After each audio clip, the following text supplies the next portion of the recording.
Welcome back to On the Same Page. We are on Daf Chaf Ches Amud Aleph, 28a of Maseches Taanis, and we're on the very last line of the page, bottom line, where it says a few words in Be'echad b'Teves lo haya bo ma'amad. Quotes from the Mishnah that on the first of Teves there was no ma'amad. The Kohanim would not, the Yisraelim in the cities or in Yerushalayim they would not daven over the carbon at all because they were busy with other things that day. Because we cite out all these different rules in the Mishnah for when they would have their maimad and when they wouldn't. So for example, we said on a day where you say Hallel, so they wouldn't have a maimad at Shachris. And we said that on a day that there's Musaf, on a day we came out, the Mishnah said that if there's a carbon musaf, there's no ma'amad at mincha, and if there's a carbon eitzim, then there's no ma'amad at ne'ilah. So the Mishnah said that on the first of Teves, there was no ma'amad. Why? Because they had Hallel, and they had a carbon musaf, and they had a carbon eitzim. So it had everything going for it. It had all of these things, so therefore, there was no ma'amad whatsoever. Now, it leaves it a little bit vague because at this point, the Mishnah, if you read the Mishnah as is, it never mentions that there was no ma'amad at Musaf. But that seems to be already the assumption of this Mishnah. We'll have to see how that plays out, and then it lines to the Gemara now. So the Gemara says, Amar le Mar Kashisha, breder of Chisda le Rav Ashi. Mar Kashisha, the son of Rav Chisda, said to Rav Ashi, top of the next page, Maishna Hallel de dachi didei, u'maishna Musaf de lo dachi didei. He said, what's the difference? Why is it that Hallel overrides its own thing, meaning Hallel is said in conjunction with Shachris, and on a day where there was Hallel, the ma'amad of Shachris didn't meet. That's what the Mishnah said. On a day where there was Hallel, there was no Shachris. The ma'amad didn't meet in the morning. Umaishna Musaf de lo dachi didei, but Musaf does not override it. In other words, the Mishnah only said that on a day where there's Musaf, there was no ma'amad at mincha. But it didn't say there's no ma'amad at Musaf. So it seems, at face value, that Hallel overrides its own. On a day where there's Hallel, there's no ma'amad at Shachris, but Musaf doesn't override its own. On a day where there's Musaf, a carbon Musaf, there was still a ma'amad at Musaf. There wasn't a ma'amad at mincha, but there was one at Musaf. And the Gemara wants to know, why does Hallel override its own, meaning Shachris, and the carbon Musaf doesn't override its own, it doesn't override the ma'amad of Musaf. So first of all, we should just point out that, it seems to me at least, that this assumption, the Gemara is going to reject that assumption in a moment, but it's already clear from the line of the Mishnah that the Gemara is going on that this isn't true. Because the line of the Mishnah that we're talking about is that on the first of Teves, Be'echad b'Teves, there was no ma'amad. Why? Because there was Hallel, Musaf, and carbon eitzim. Now, just to backtrack, right? If there was Hallel, then there's no ma'amad at Shachris. If there's Musaf, if you read the Mishnah at face value, there's no ma'amad at Mincha, but there is one at Musaf. And if there's carbon eitzim, there's no ma'amad at Ne'ilah. So yes, there's no ma'amad at Shachris, Mincha, and Musaf, but what about, Mincha and Ne'ilah, but what about Musaf itself? At Musaf there was a ma'amad, it seems. Yet it says that on the first of Teves, there was no ma'amad at all. So it seems clear from this line already that when there was a carbon Musaf, there was also no ma'amad at Musaf, because it says there was no ma'amad on the first of Teves. But in the Gemara's question, it's assuming at this point that, or it thinks it's assuming, as we'll see, that there was a ma'amad at Musaf. And the question is, why? If Hallel overrides its own and there's no ma'amad at Shachris on a day where there's Hallel, why doesn't Musaf override its own? Why is it when there's a carbon Musaf, there's still a ma'amad at Musaf? So the Gemara says, it's not the case. Amar le Rav Ashi said, Hashta de lab didei dafi, didei lo kol shekain. No, the Mishnah just didn't say it. It's a kol shekain, it's all the more so. If it overrides that which is not its own, so all the more so that it overrides its own. So when the Mishnah says that on a day where there was a carbon musaf, there was no ma'amad at mincha, Of course there was also no Mamad and Musaf, it just didn't need to say that. But that's true. So Amar le hachi kamin alach. So he said back, this is what I really meant to ask. Lo lidchi ella didei. It should only override its own. Meaning, his question was, what's the difference that Hallel overrides its own and nothing else, but Musaf overrides its own, meaning the Karban Musaf overrides Musaf and Mincha? That was my question. What's the difference that Hallel only overrides itself, while the Karban Musaf overrides itself, the Mamad of Musaf and the Mamad of Mincha? So Amar le, so he responded, so Rav Ashi said back to Mar Kashisha, he said, Ikar Rabbi Yossi de Kai Kavasach. You know, you're not alone in this opinion. Rabbi Yossi, the Tana, actually holds like you as well. The Tanya, we have a Brisa. Rabbi Yossi Omer, Rabbi Yossi says, Kol Yom sheyesh bo Musaf, yesh bo Ma'amad. He made a statement, he said, whenever there's a Karban Musaf, there is a Ma'amad.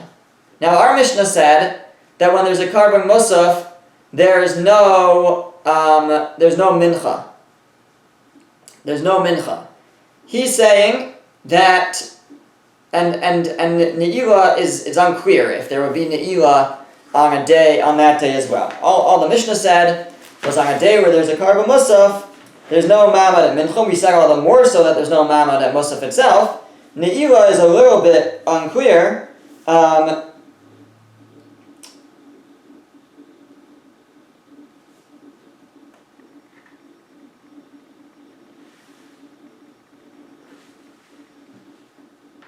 Let me just make sure I'm getting this straight.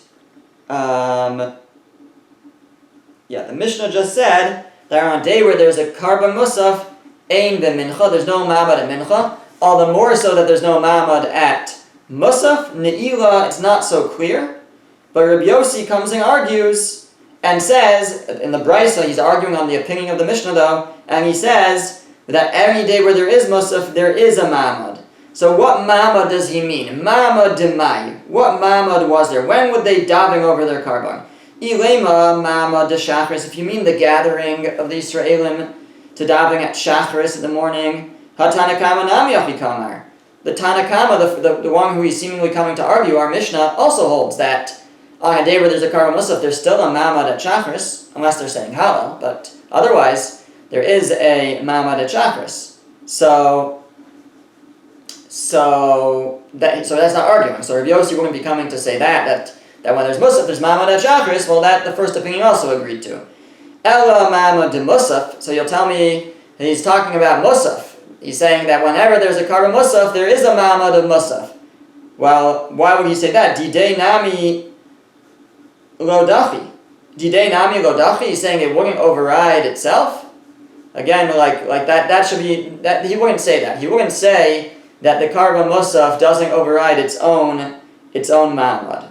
Maybe because the implication is that there were certainly the other Mamados. So again, we have this Kol Sheking, all the more so that there would be a Mamad it seems that that's just taking as a just simple, obvious, there's no way that it wouldn't override its own Mamad. That wouldn't be what he's arguing. Ella de Mincha. When he's saying there's a Mamad, it must be that he's talking about Mincha. Now, here there's a little aleph in my Gemara. It brings the girsa of the Gra. The girsa, the version that we have is very hard to read. I can't explain it. It says Karban 8 sim dachi, and then it says Ela lav de ne'ilah. So I'm going to work with the version that the Gra had, which is that it says Ela de mincha u de ne'ilah. So rather he means, what he's saying is that that whenever there is a Karban Musaf, there's also a Mamad. Which Mamad? The Mamad of Mincha and Ne'ilah. So what do we see? So Shma Mina, Didei Dachi, Delab Didei Lo Dachi, Shma Mina. We see that Rabbi Yossi holds that it overrides its own, but it doesn't override the other ones. Right? Like he's saying, Rabbi Yossi is saying, any day where there's a Karban Musaf, there is a Mamad. Which Mamad? So, according to the version of the Gra, the Mamad of both Mincha and Ne'ilah. That's what he was saying. And that is exactly what Mar Kashisha was trying to argue for. He was saying, what's the difference? Why does Hallel only override its own Ma'amad, Shachris, but not all the other ones, but Musaf overrides not only its own, but other ones too? So Rashi told him, you know what? You're making sense. Not only are you making sense, but your opinion is the opinion of Rabbi Yossi. Rabbi Yossi holds that just like Hallel only overrides its own Ma'amad, so too the Karban Musaf only overrides its own Ma'amad, only the Ma'amad that took place at Musaf. Now, what the Nakuda, what the point that they're arguing about is not expressed in the Gemara. It's not clear what they're arguing over. We just know the facts of what they're arguing about, but not why they're arguing. But that's the machlokas, that's the dispute here between Rabbi Yossi and the Tanna Kama, the Mishnah, is does the Karban Musaf override only Musaf, or does it also override the Ma'amad of Mincha as well? Okay.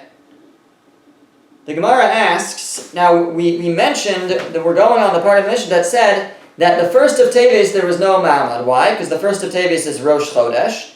So there is a Karban Musaf, and it's Chanukah. So there's Hallel. Now you'll tell me there's Hallel on Rosh Chodesh also. We'll get to that. But there's Hallel for Chanukah. And so it's a day that has Hallel, it's a day that has Musaf, and it was also one of the days of the Karban Eitzim. There was a family that had that as their day to bring their wood, so it was also the day of the Karban Eitzim. So everything, so on the first of Teves there was no Ma'amad, because they were too busy with everything that was going on. Asks the Gemara,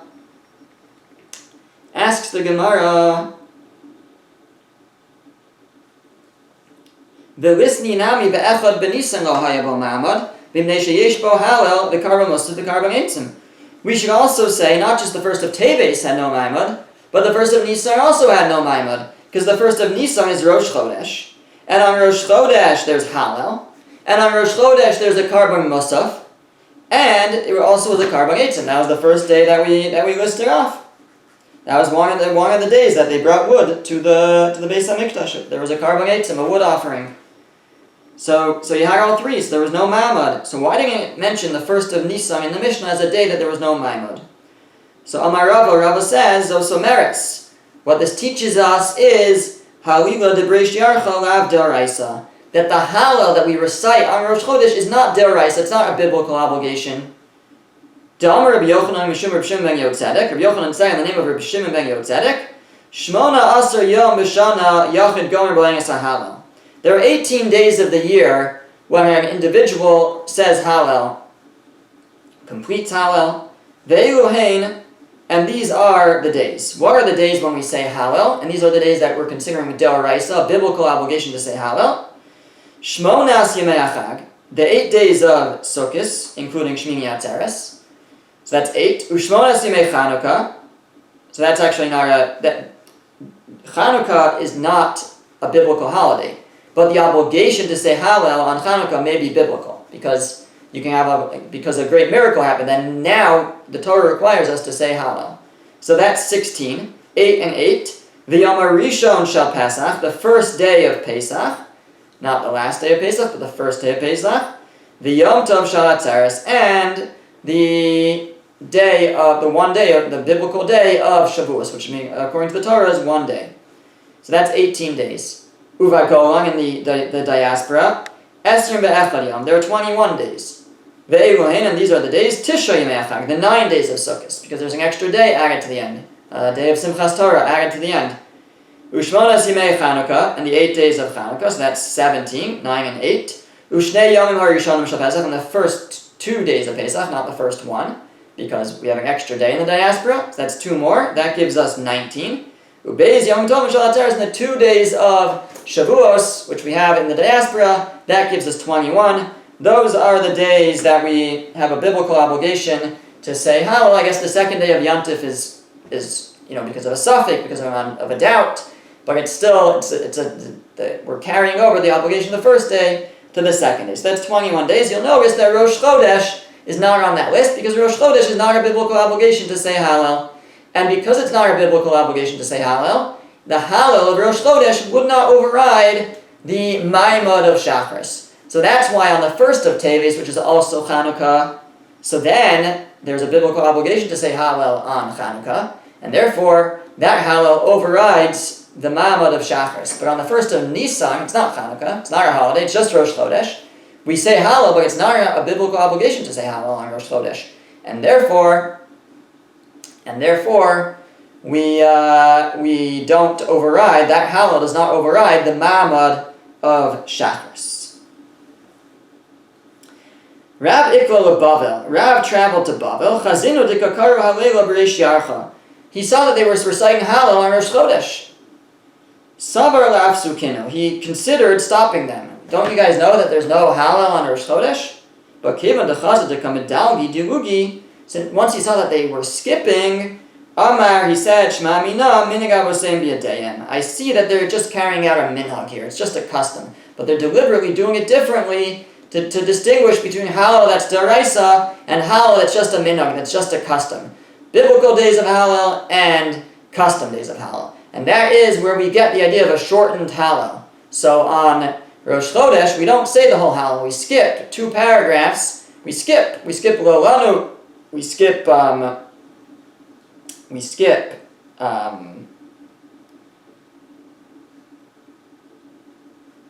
one other paragraph, it's escaping me right now, but we skip 2 paragraphs of Hallel, and that's true on Rosh Chodesh, and it's also true on the last 7 days of Pesach, or 6 in Chutz La'aretz, in the diaspora. The last days of Pesach, we still say Hallel, but we say a half Hallel, because there's no biblical obligation on those days. Seemingly, the most simple reason is because it's not a new holiday.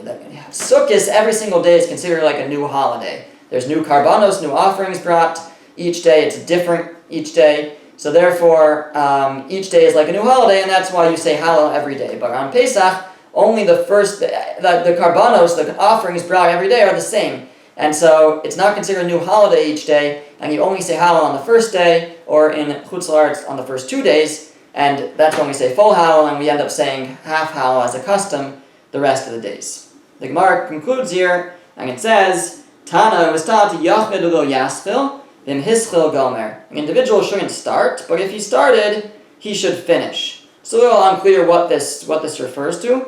Rashi sounds like he's learning that you just shouldn't say, it means you shouldn't say Hallel on Rosh Chodesh. An individual shouldn't say Hallel on Rosh Chodesh, but if he started, so then he should just finish it. That's how Rashi learns.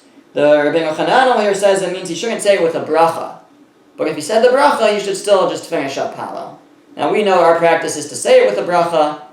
Some are stringent to try not to say it with a bracha, but that's been the custom, and that's a whole discussion in itself how that comes about. And saying a bracha on a custom, on a minhag, it's a whole discussion here. Tosfos gets into it, so that's something maybe you want to look into.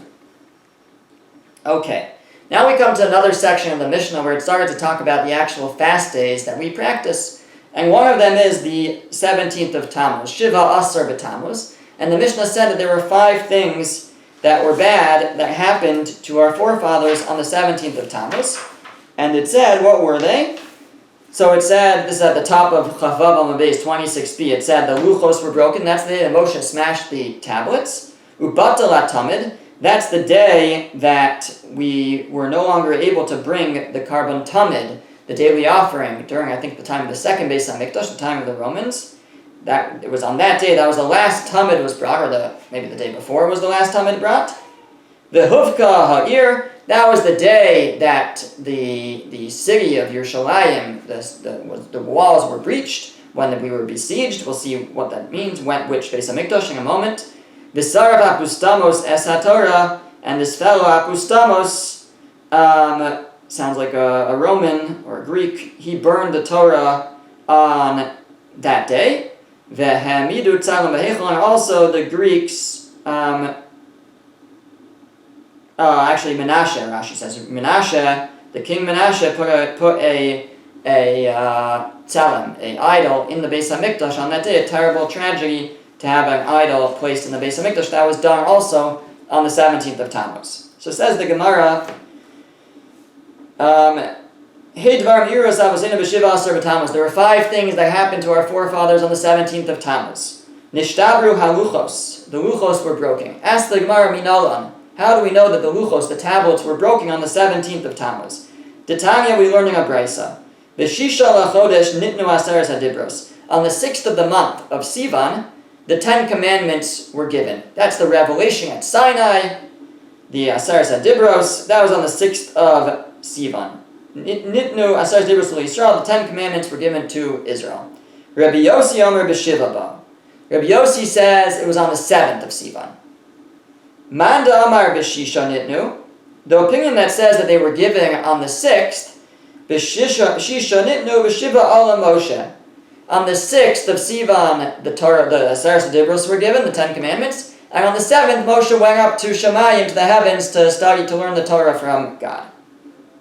Manda Amar b'shiva, and the opinion that says that the Aseres Hadibros were given on the 7th of Sivan, b'shiva nitnu b'shiva ala Moshe. Then he holds that they were Aseres Hadibros were on the 7th, but also Moshe went up on the 7th. They both happened on the same day. So everybody agrees that Moshe went up to Shemayim to learn the Torah, went up to the heavens to learn the Torah from God on the 7th of Sivan. So now, how do we know that?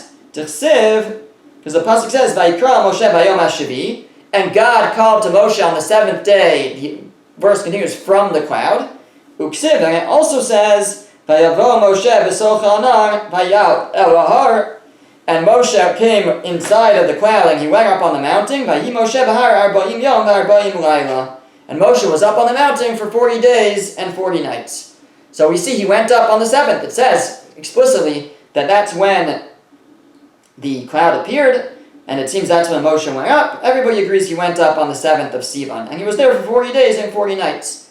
And remember the story, he came down and he saw that they were dancing around the golden calf, and he smashed the luchos after the 40 days. So let's do a little math. What day of the month, what day and what month was it 40 days later? So says the Gemara, it's just some simple math.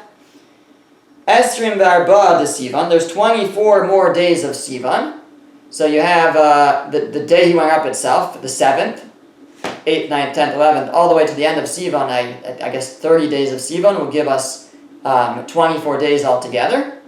And then, so now it's Iyar.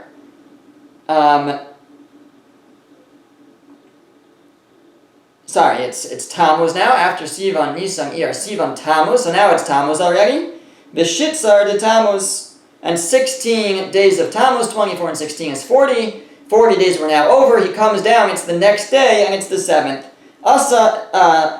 Vishivsar de Tammuz on the 17th of Tammuz. Sorry, I skipped some words. Malaluhu arba'in, that makes 40. B'shivsar b'tamuz nachas, on the 17th of Tammuz he came out. Asa, and he came. B'tavrinu leluchos, and he broke the luchos. So there you have, that's 40 days later, after 40 days really, would be the 17th of Tammuz. That's when he came down and smashed the luchos. And it uksiv, and it says, and some have a girsa of the Rashash, it said dichsiv, as it says, and it was when Moshe came close to the camp, and he saw the calf, and he tossed from his hands, he sent from his hands the tablets, and he broke them at the bottom of the mountain. Right when he came down, he smashed the luchos. It was the 17th of Tammuz. Now on the same day, Batal HaTamid, the 17th of Tammuz, many years later, was the day that the Tamid, the carbon Tamid, the daily offering, would no longer be able to be brought in the Beis HaMikdash. How do we know that it was on that day? Gemara, we have a tradition. That's how we know, we have a tradition. Huvka Yir, the city was breached during the siege on Yerushalayim, leading to the destruction of the Beis HaMikdash. Asked the Gemara, B'Yud Zayin Hava, it was on the 17th of Tammuz. But the verse says, the pasuk says in Yirmiyah, it says B'chodesh HaRavi, in the 4th month, which is Tammuz, right? Nisan, Iyar, Sivan, Tammuz. The 4th month is Tammuz. In the 4th month, B'Tisha LaChodesh, on the 9th of the month, V'chazik hara ba'ir, the famine was very heavy in the city. Uksiv Basrei, and the very next verse says V'tibaka ha'ir, and that the city was breached. So it sounds like it was that day, it was the 9th. So what do you mean that the city was breached on the 17th? The verse in Yirmiyah seems to be saying that it was the 9th. So Amar Rava lo kashya. Rava says it's not a contradiction. Kan barishona, kan b'shniya. The first thing Yirmiyah is talking about the first temple, the first Beis HaMikdash. When we said that the city was breached on the 17th, that was the second Beis HaMikdash. Titania, and there's a brisa. Barishona huvka ir b'tisha. For the first Beis HaMikdash, the city was broken, was breached on the 9th of Tammuz, on the 9th of Tammuz. B'tisha b'Tammuz, b'shniya b'shiva asar bo. And in the second Beis HaMikdash, the second temple, the city was breached on the 17th of Tammuz. And we fast on the 17th of Tammuz to commemorate both days in one. And the commentators discuss why we chose that day as opposed to the 9th. Okay. One more line here. Another thing that we say happened on the 17th of Tammuz was Saraf Apustamus es HaTorah. Apustamus burned the Torah. How do we know that it happened on that day? Gemara, we have a tradition that it was on that day. Okay, the next thing we'll do next time is we'll learn about when Menashe put an idol in the Beis HaMikdash also on the 17th of Tammuz.